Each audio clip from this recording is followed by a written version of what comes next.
अस्सलाम वालेकुम, आदाब, सत श्री अकाल।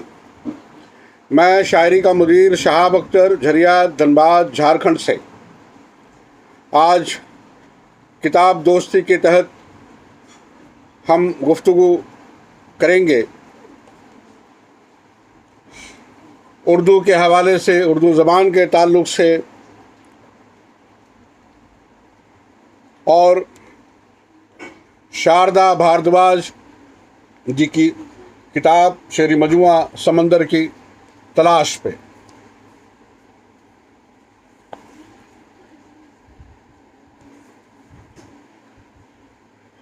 उर्दू है जिसका नाम हम ही जानते हैं, उर्दू है जिसका नाम हम ही जानते हैं, दाग हिंदुस्तान में धूम हमारी ज़ुबां की है। उर्दू है जिसका नाम हम ही जानते हैं, दाग हिंदुस्तान में धूम हमारी ज़ुबां की है। और शेर देखे कि नहीं हेल ए दाग यारों से कह दो, नहीं हेल ए दाग यारों से कह दो कि आती है उर्दू ज़बां आते आते, कि आती है उर्दू ज़बां आते आते। और सलीके से हवाओं में जो खुशबू घोल सकते हैं, सलीके से हवाओं में जो खुशबू घोल सकते हैं, अभी कुछ लोग बाकी हैं जो उर्दू बोल सकते हैं, अभी कुछ लोग बाकी हैं जो उर्दू बोल सकते हैं। और वो इत्रदान सा लहजा मेरे बुज़ुर्गों का, वो इत्रदान सा लहजा मेरे बुज़ुर्गों का, रची बसी हुई ज़बान की खुशबू।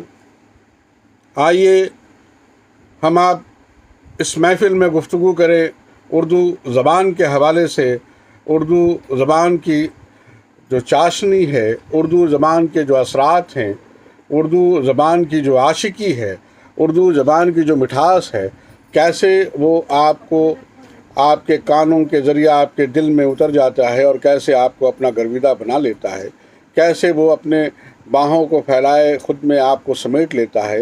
एक इश्क भरी ज़बान, एक प्यार, एक मोहब्बत, एक आशिकी की ज़बान, एक नर्म, एक लहजे, एक सलीके की ज़ुबान, एक ऐसी ज़बान जो आपको बड़ा इत्मीनान दे, मुतमईन करे और कहीं ना कहीं आपको अपने इश्क में मुब्तला कर दे।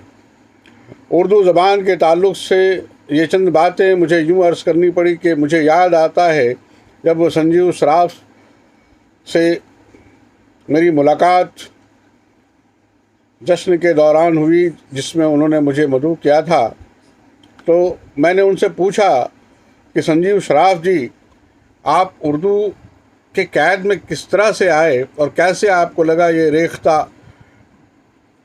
बनाने का ख्याल ध्यान में आया।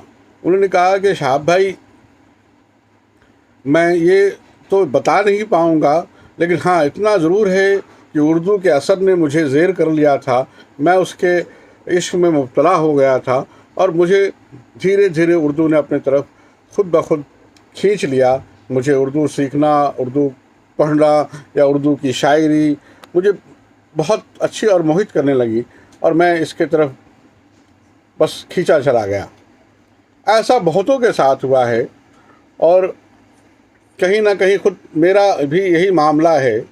मैं 12 साल की अपनी उम्र तक, बल्कि उसके बाद 15 साल तक कह सकते हैं कि मुझे अलिफ बे भी ज़बान का नहीं मालूम। बहरहाल, लेकिन जब भी कोई पहलकदमी उर्दू ज़बान की तरफ किसी ने की है, उर्दू ने एक कदम के बदले 10 कदम आगे बढ़ा के उसको अपना गर्विदा बना लिया है और वो उर्दू का इश्क ऐसा सर चढ़ के बोलता है कि फिर आप उर्दू से बिल्कुल उसके बलगहिया में होते हैं। उर्दू से आप फिर अलग होना मुमकिन हो ही नहीं सकता। वो इसलिए शायद दाग ने कहा कि उर्दू है जिसका नाम हम ही जानते हैं, दाग हिंदुस्तान में घूम हमारी ज़ुबां की है।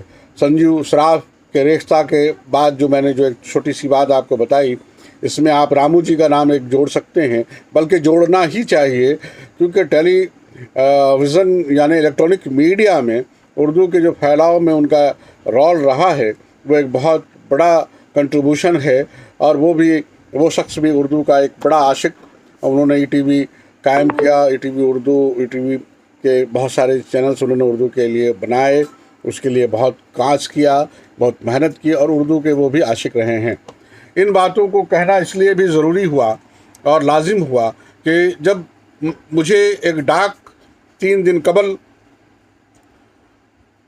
मिली, उसमें वो डाक बीकानेर राजस्थान से, जो शहर बहुत मशहूर है अपने नमकीन के लिए, अपने भुजिया के लिए, अपने सूखे सिंघाड़ों के लिए। बीकानेर वहीं एक कल्चरल हेरिटेज के लिए, महलों के लिए, वहाँ की एक सभ्यता के लिए और अपने एक कल्चर के लिए। वहाँ से मुझे एक किताब मिलती है शारदा भारद्वाज जी की, और वो किताब है समंदर की तलाश। ये गज़ल और नज़मों का एक संग्रह है, लेकिन देवनागरी में होने के बाद भी मुझे इसके 90% जो अल्फाज हैं वो उर्दू के अल्फाज मौजूद हैं देवनागरी की शक्ल में। तो मुझे कहीं ना कहीं ये बात खटकने लगी कि इतनी सलीस उर्दू, इतना जामे उर्दू कैसे। तो मैंने जब उनको फ़ोन किया तब उनसे एक तफसील जानने की कोशिश मेरी हुई, तो मुझे मालूम हुआ कि एक उम्र गुजार देने के बाद ईटीवी उर्दू में मुशायरों के देखने के ताल्लुक़ से इन्हें उर्दू ज़बान का जो है एक असर शुरू हुआ, और शारदा भारद्वाज जी उर्दू के इश्क में गिरफ़्तार हुई, और फिर इन्होंने चाहा कि मैं उर्दू सीखूं। तो ईटीवी उर्दू में ही एक कार्यक्रम आता था, मैंने भी देखा है उस कार्यक्रम को, आओ उर्दू सीखें, बड़ा शानदार था वो, और न जाने कितने लोगों ने उसके मार्फत उर्दू को सीखा, जाना और समझा होगा। वो एक बड़ा काम है, ऑथेंटिक काम रहा है। ऐसे आज हमारे यहाँ इलेक्ट्रॉनिक मीडिया में, चाहे वो कोई भी चैनल हो, आज वो बताते हैं कि चिल्लाना, झगड़ना, नफ़रत और लड़ाई कैसे हो सकती है, उसकी एक प्रचारित होती है। लेकिन बहरहाल वो मेरा कोई मकसद और मतलब नहीं है। लेकिन आप सोचें कि अगर इस तरह का आधे 1 घंटे का भी कोई स्लॉट चले कि हम हिंदी कैसे सीखें, हम जापानी कैसे सीखें, हम उर्दू कैसे सीखें, और हमारे भारतवर्ष में इतनी ज़बानें हैं, बड़ी अच्छी ज़बानें हैं, बड़ी रिच ज़बानें हैं, तमिल है, तेलुगु है, मलयालम है, उड़िया है। तो ये एक बड़ी अच्छी बात होगी अगर मैं तो इसके लिए पैगाम, बल्कि अपने इस वीडियो से पैगाम देना चाहता हूँ कि इस पर एक बार गौर व खोज करना चाहिए। अगर ऐसा हो तो हिंदी, जैसे मैं हिंदी, उर्दू, इंग्लिश जानता हूँ या 3 ज़बानें जानता हूँ, तो मुझे उड़िया भी आने लग जाएगी, या मैं मलयालम भी सीख लूँगा। ये बेहतर बात होगी। बहरहाल, तो शारदा भारद्वाज जी से बात जब होने लगी, उनसे गुफ्तगू हुई, तो उन्होंने बताया कि मैंने फिर मेरा जहन उर्दू की तरफ बहुत तेज़ी से मायल हुआ, और मैंने उसी ताल्लुक़ से उर्दू सीखना और जानना शुरू किया। मैंने उसके बाद मैंने 1996 में महाश्री दयानंद सरस्वती विश्वविद्यालय अजमेर से एक उर्दू का कोर्स किया मैंने। फिर 2016 में उन्होंने ग्रेजुएशन का उर्दू कोर्स किया महाराजा गंगा सिंह विश्वविद्यालय बीकानेर से, और स्नातकोत्तर उर्दू 2018 में महाराजा गंगा सिंह विश्वविद्यालय बीकानेर। ये 2016 के जो एग्ज़ाम्स इन्होंने दिया, जिस दिन, इसमें भी एक अहम बात है, जिस दिन इन्हें फाइनल एग्ज़ाम देना था, उस दिन इनके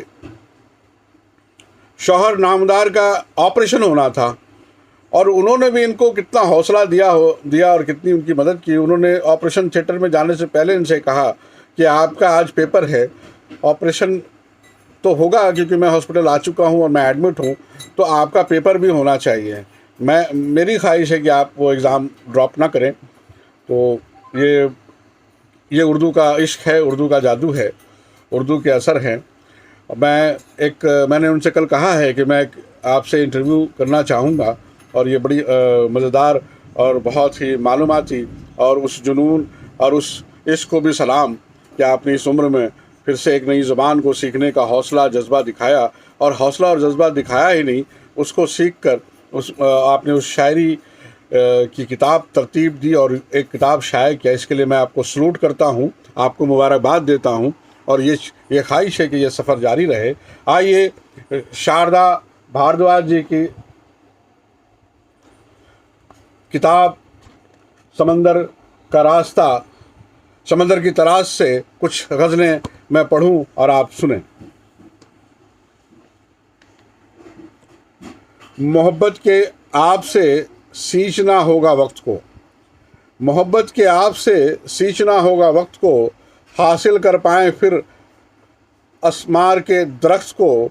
क्या पता किसने किसको आजमाया है, क्या पता किसको किसने आजमाया है, वक्त ने मुझे या शायद मैंने वक्त को। क्या पता किसने किसको आजमाया है, वक्त ने मुझे या शायद मैंने वक्त को। और तने की तरह अकड़ा है ज़माना, तने की तरह अकड़ा है ज़माना, मुरव्वत कैसे बनाए अब इस सख्त को। कत्ल का खिलौना बन बैठा है मज़हब, कत्ल का खिलौना बन बैठा है मज़हब, अब कैसे रोका जाए इस रक्त को। और कितने रंजो गम झेले हैं हमने माजी में,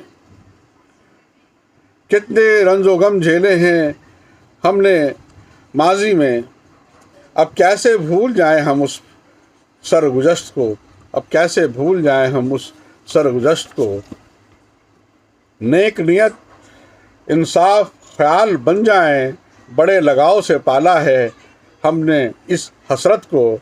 गुल मोहब्बत चांदनी इबादत मुयस्सर वतन, न जाने किसकी नज़र लगी इस बहिश्त को, न जाने किसकी नज़र लगी इस बहिश्त को।